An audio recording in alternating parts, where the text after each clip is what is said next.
It's recording. Okay.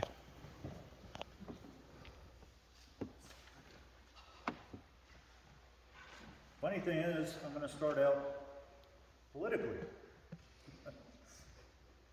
This morning I lay in bed, I get my news through Google. I flip it to the one side and it comes up with all kinds of stories. Half of the time I'm reading about tourists getting trampled in Yellowstone, because that's usually the kind of stuff that I read, or I'm reading something about fishing somewhere. But today the one thing that I read was this. This was part of the article that I read. In the current fiscal year through August, this year through August, the Treasury has shelled out $807.84 billion in interest on its debt securities, while the Department of Defense's budget for military programs totaled just $695.44 billion for the same period. So $807 billion spent through August, whereas $695 billion was spent on defense through the same period. And even though I don't watch TV or anything, I'm pretty positive that I can say that, as far as I know, the United States spends the same amount on national defense as the next 8 countries in line, all added together. And my point of reading this is because how long do we think the United States can continue on the direction that it's going? Not Democrat, not Republican, but anybody that thinks that any society can keep living like that is a fool. And it's part of the point of what I was saying during the children's sermon, in that, to me, Christianity has got to a similar point.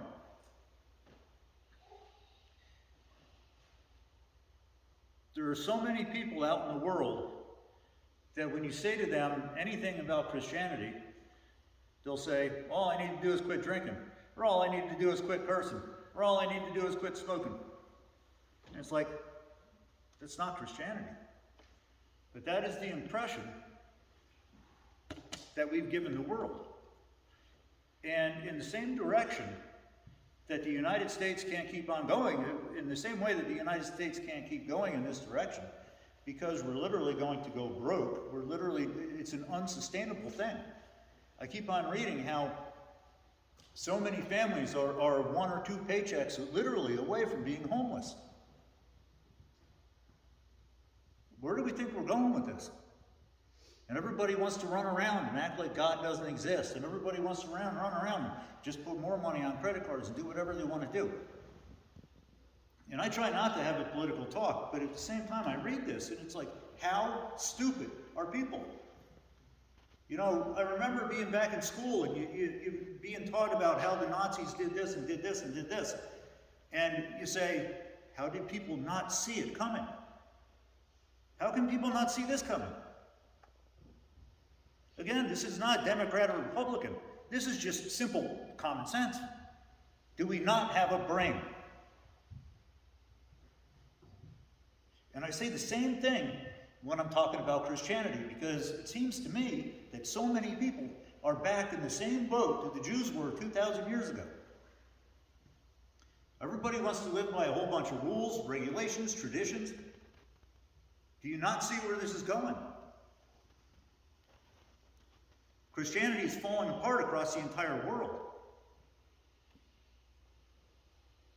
Don't people want to, we watch Jesus' Revolution.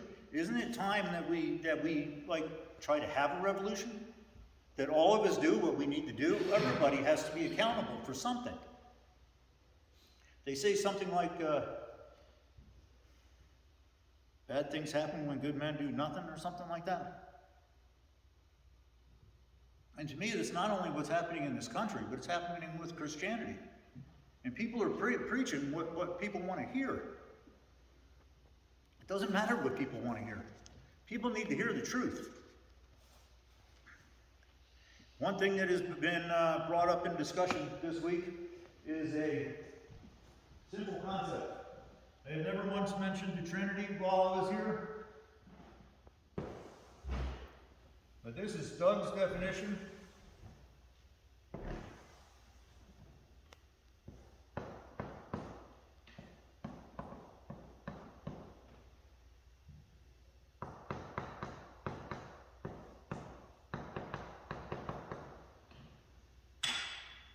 That's Doug's definition of the Trinity. You got God, separate entity. You got Jesus, separate entity. You got the Holy Spirit, separate entity. This is our triune God that we worship. That's about as far as I will ever go in defining the Trinity. Because, in my opinion, I always look at that picture of Jesus back there, that painting of our white Jesus, but the thing is that I try to think that I'm not really preaching to you guys. I'm hoping that he approves of what I have to say. Because frankly, that's my goal. And if he was standing back there, I believe, in my opinion, if he was standing back there and I started telling him who he is in the Trinity, or starting describing the Trinity to him, I view him as my friend. And I honestly think that he would just be back there and go, and laugh a little bit and be like, do you really think you can describe me? Do you really think that you can describe the Trinity? Do you really think so? And my answer is no.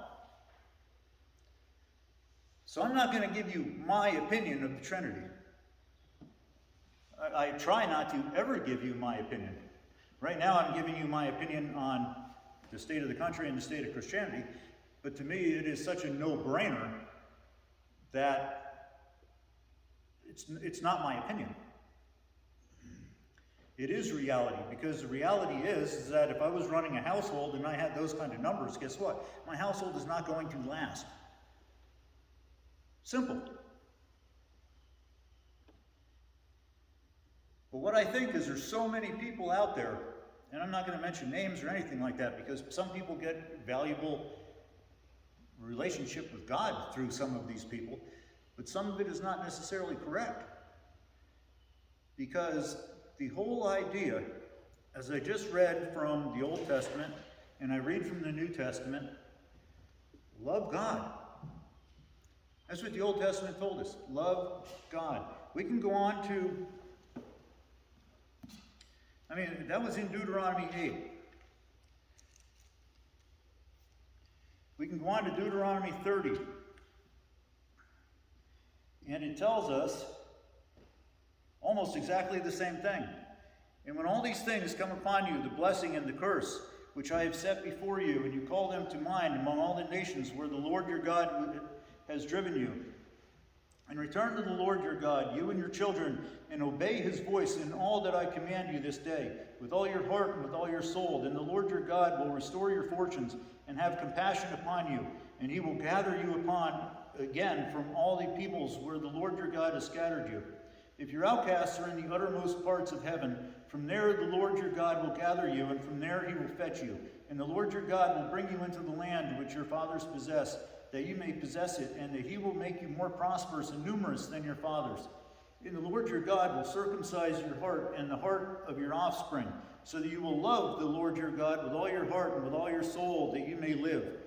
And the Lord your God will put all these curses upon your foes and enemies who persecute you.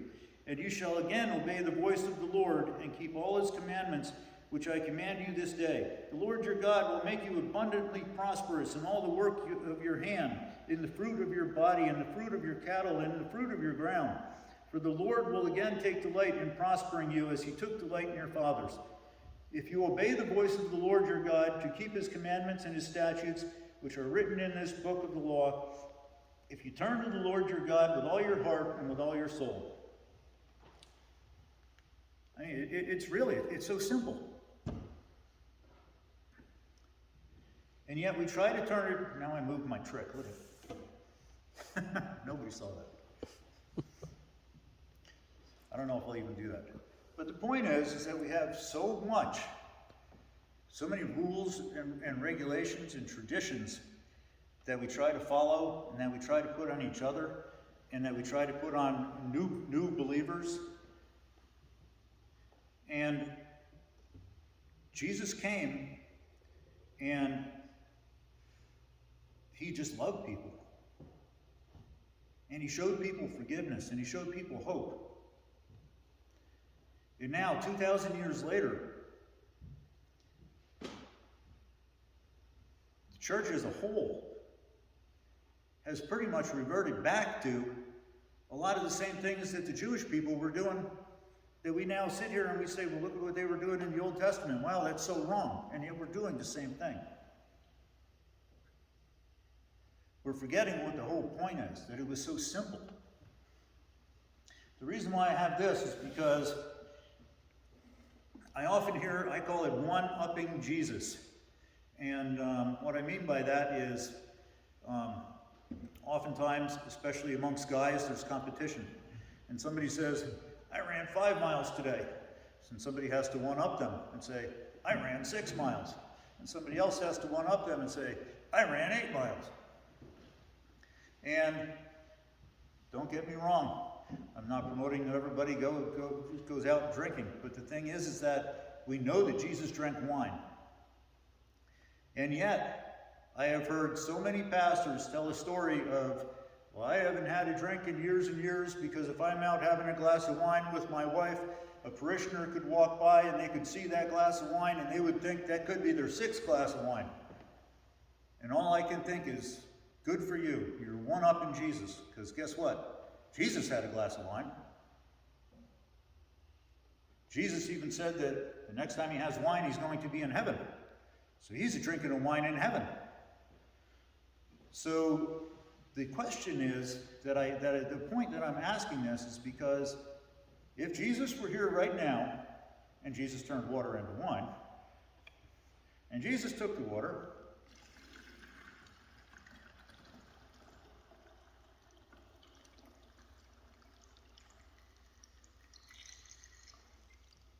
and turned it into wine. I thought that was a cool thing. It's actually only red food coloring, but I still thought it was a cool thing. How many people would come up front and say, yes, Jesus, I'll have a glass of wine with you? Or are you going to sit there and say, I haven't had a glass of wine in 30 years because I'm a good Christian, and not have a glass of wine with Jesus? What I'm trying to do is not say, go have a glass of wine. I'm trying to say, rethink what makes you a Christian. Rethink what gives you that hope.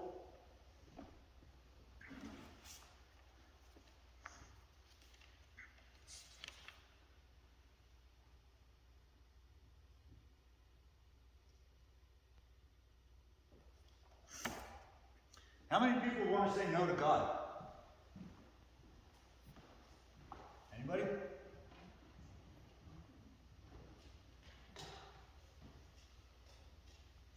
I don't think any of us want to say no to God. And yet, when we're living by the rules and regulations, this is how we live. About noon the following day, as they were on their journey and approaching the city, Peter went up on the roof to pray. He became hungry and wanted something to eat, and while the meal was being prepared, he fell into a trance. He saw heaven opened and something like a large sheet being let down to earth by its 4 corners. It contained all kinds of 4-footed animals, as well as reptiles of the earth and birds of the air. Then a voice told him, "Get up, Peter, kill and eat." "Surely not, Lord," Peter replied. "I have never eaten anything impure or unclean." The voice spoke to him a second time. "Do not call anything impure that God has made clean." This happened 3 times, and immediately the sheet was taken back to heaven. While Peter was wondering about the meaning of the vision, I think the first thing that I would have been wondering was, did I just say no to God 3 times? God gave me a command to do something, and I one-up God. God says, go and eat. Just like Jesus would say, drink the wine that I just made. But what does Peter do? Nope, I can't eat that. I'd have to say he was wrong.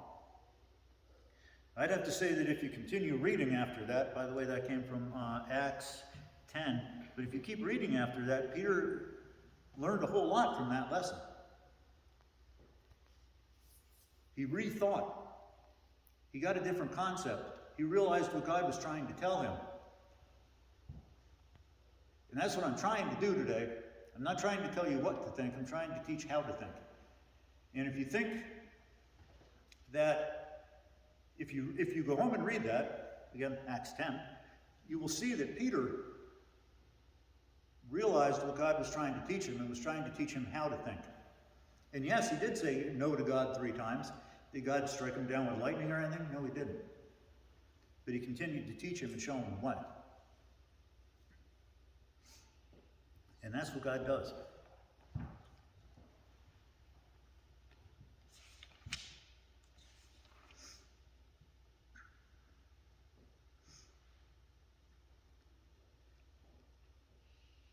I have written down here in big letters, God weighs our response, not our knowledge.